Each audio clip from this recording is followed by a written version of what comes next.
Hello दोस्तों, field technician other home appliances training में आपका स्वागत है।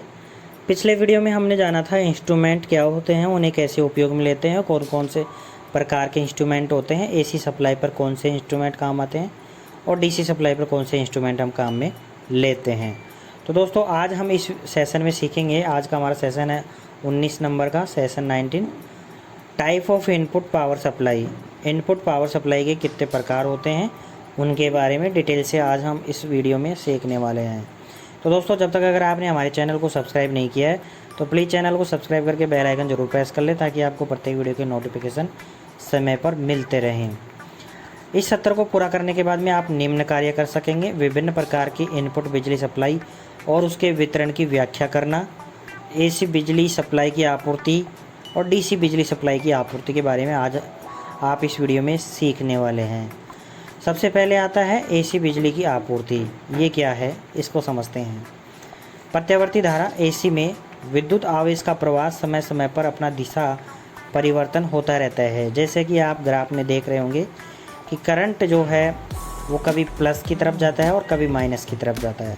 आपको ये ब्लू कलर से जो यहाँ पे एक वेव फॉर्म, एक साइन रेखा आपको दिखाई दे रही है जो कभी प्लस में जा रही है और कभी माइनस में जा रही है और कभी प्लस में जा रही है फिर माइनस में जा रही है।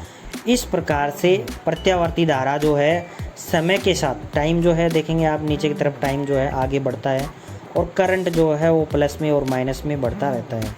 तो इस प्रकार प्रत्यावर्ती धारा समय के साथ में अपना मान कभी प्लस में जाती है कभी माइनस में, तो अपना मान हमेशा बदलती रहती है समय के साथ में, उसे हम प्रत्यावर्ती धारा कहते हैं।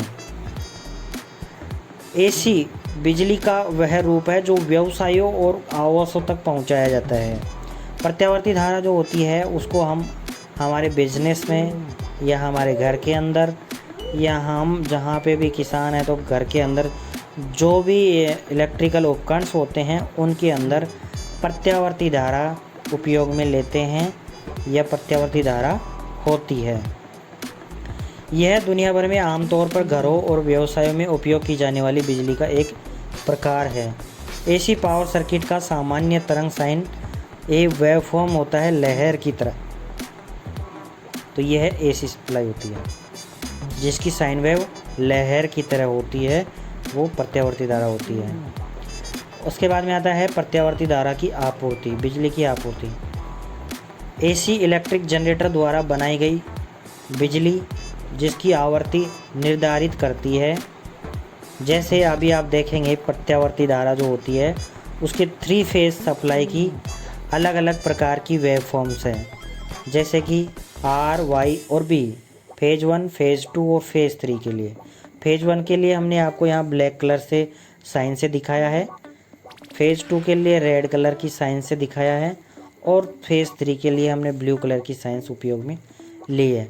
इस प्रकार से जनरेटर द्वारा जो सप्लाई बनाई जाती है, जो विद्युत बनाई जाती है, उसकी वेवफॉर्म इस प्रकार होती है कि प्रत्येक फेज के बीच में कम से कम 120 डिग्री का डिफरेंस होता है या 120 डिग्री का अंतर होता है।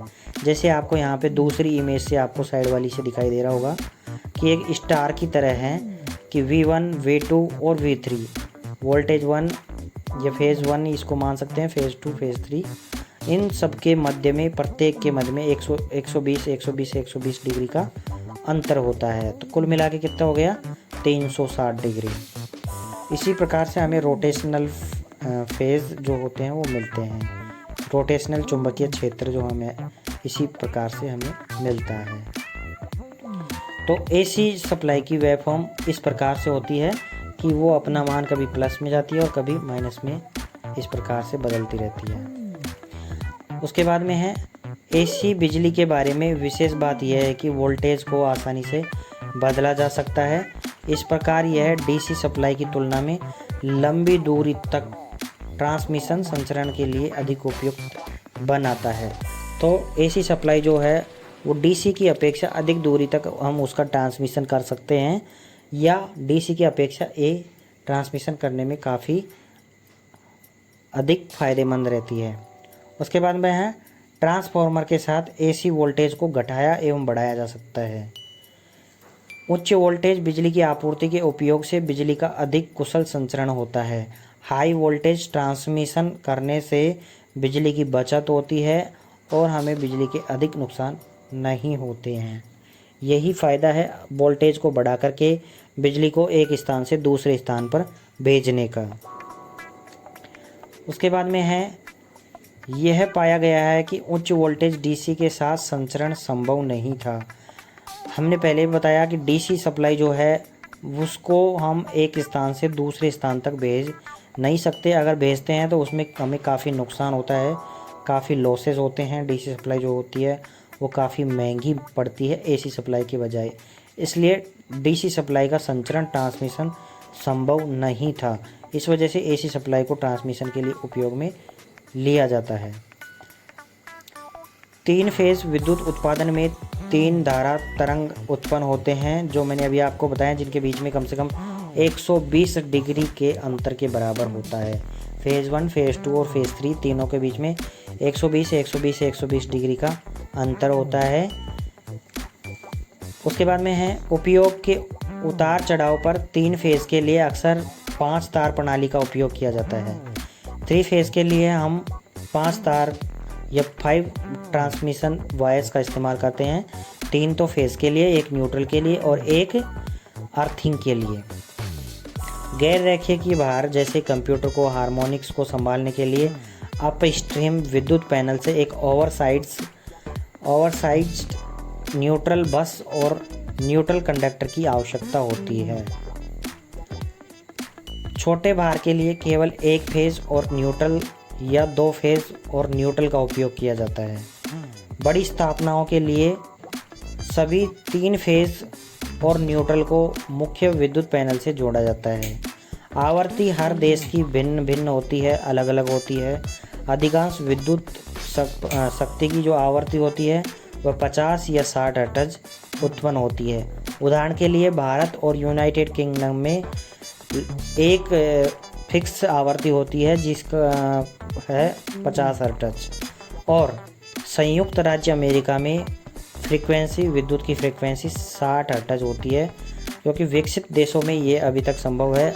अभी हमारे देशों में ये चीज़ें संभव नहीं है। जापान जैसे कुछ देशों में 50 और 60 हर्ट्ज बिजली की आपूर्ति का मिश्रण है। वहाँ पे 50 हर्ट्ज भी उपयोग में लेते हैं और 60 हर्ट्ज की भी विद्युत सप्लाई जनरेट होती है। उसके बाद में है डायरेक्ट करंट, डीसी करंट। विद्युत आवेश का अप्रत्यक्ष प्रवाह है। डायरेक्ट करंट का उत्पादन बैटरियों, सोलर सेल्स और कम्यूटेटर टाइप इलेक्ट्रिक मशीनों से होता है। डीसी जो सप्लाई होती है उसका उपयोग या उसका उत्पादन बैटरी, सेल या कम्यूटेटर टाइप इलेक्ट्रिक मशीन से होता है। जनरेटर जो होता है उसके अंदर कम्यूटेटर लगा होता है, उससे डीसी सप्लाई हमारी बन के आती है। एक कंडक्टर में प्रत्यक्ष प्रवाह एक तार के रूप में प्रभावित हो सकता है, लेकिन अर्धचालक, इंसुलेटर, यहाँ तक कि निर्वात के माध्यम से इलेक्ट्रॉन का भी प्रवाह हो सकता है।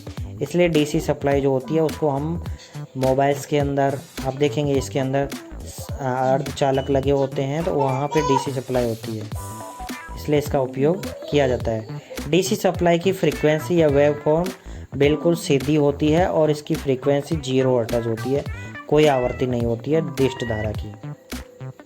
उसके बाद में है रेक्टिफायर की सहायता से प्रत्यावर्ती धारा को दिष्ट धारा में बदला जा सकता है। एसी को डीसी में बदला जा सकता है रेक्टिफायर की सहायता से। रेक्टिफायर के अंदर इलेक्ट्रॉनिक तत्व और इलेक्ट्रोमैकेनिकल तत्व होते हैं जो करंट को केवल एक ही दिशा में प्रभावित करने की अनुमति देते हैं।